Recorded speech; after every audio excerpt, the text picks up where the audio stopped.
Bone, muscle, and joint injuries.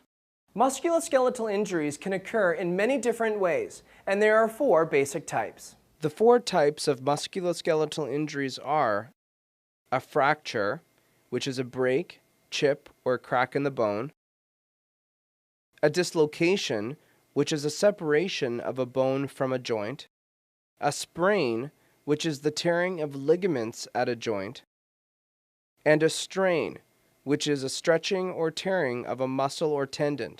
This is usually called a pulled muscle. First aid is the same for all muscle, bone, and joint injuries. Keep the person as comfortable as possible and avoid causing further pain. Just remember the acronym RICE. R stands for rest, I stands for immobilize, C stands for cold, and E stands for elevate. Get the person to stop any further movement and help them to get into the most comfortable position without causing too much pain.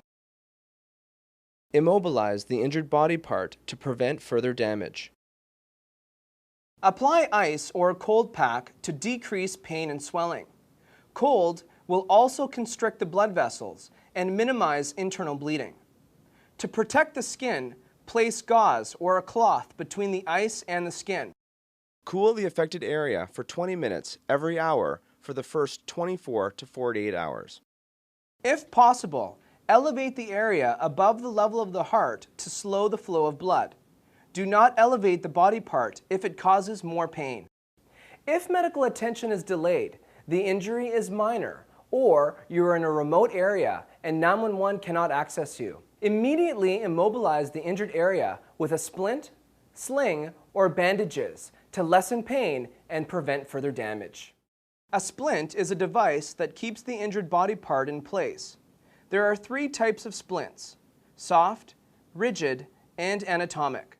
Soft splints include towels, pillows, bandages, and slings. A rigid splint can be made from boards, metal strips, or folded newspapers and magazines.